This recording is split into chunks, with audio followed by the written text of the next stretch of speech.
Impulse Space is the company we're talking about today. And if you go back in time, if you're a big Twist fan, you may recall that in March, mid-March, March 18th, episode 2099, I interviewed the guys over at Starfish Space. And the pitch there was essentially tugs, like the boats, in space. They go around, they move stuff. Well, there's more than one company working on this, and Impulse Space is a competitor, and they just raised $300 million in a Series C. That's a really big round for a space tech company, even though they're building expensive things. But what's really cool is that it seems to be going really well for Impulse. Like, I love seeing a company succeed in this area. They do two things. They have a product called Mira, which is an orbital transfer vehicle, which is what we call a space tug. And they also have Helios, which is, well, I'm going to show you in a second. But first, Lon, I want you to watch this video of one of their Mira missions out in space and see if you can catch the humorous moment that comes up. If you're listening to the audio version, it's a spacecraft cruising around the planet, looking pretty stationary, and then the perspective changes in the video, and suddenly we are shown an image that has a bit of text on it, and I'm going to have Lon read it out for you guys once it comes up.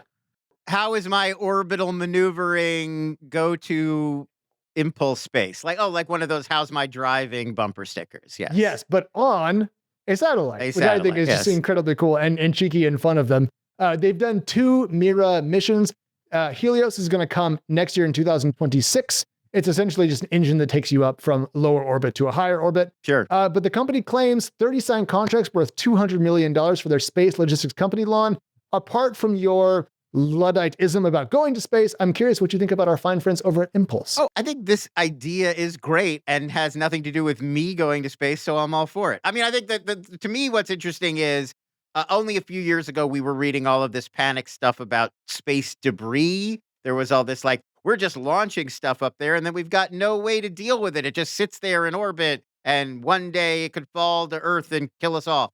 And I feel like we already have sort of innovated ourselves out of this dilemma. It's like, well, now there's space tugboats that could push things out of the way. And it just, even if this particular product is not designed for that, it feels like we are developing all of these answers to all of these questions in terms of spending more time in space, managing humans in space, building things in space. And it's hard for our 20th century brains to really wrap our minds around that.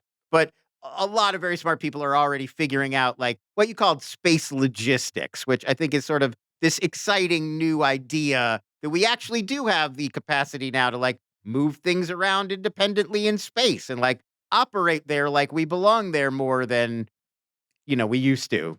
Yeah, all we need is a couple of billboards, maybe a gas station or two, and exactly. We're off to the races. Exactly. All right, now Helios, I promise to show this. I'm going to live up to my word here. Please. This is a GIF, Helios, and Lon, as you'll see, it's going to cycle through a number of setups here. So what's going on? Well, Helios is this thing, not this thing. It is the engine that attaches itself to other people's space technology, satellites, whatever, to push them into other orbits. Wow. And it's called the high energy kick stage, which is one of the coolest categories I've heard of in some time. And I'm hopeful that it goes well for them. I just think that the space economy is now to the point in which it's lucrative enough to actually count as a business versus a research project. And that's what I've been waiting for as a lifelong science fiction nerd. This is what I've wanted. Sure, I want to go to space, but really what I care about is my species getting out of our gravity well? And the answer is increasingly yes. Lower launch costs, faster launch cadences, better in-orbit technology for refueling and movement. And, we'll figure out the space trash problem that you alluded to, but I'm just so freaking excited that we're figuring this out because what if we need to leave?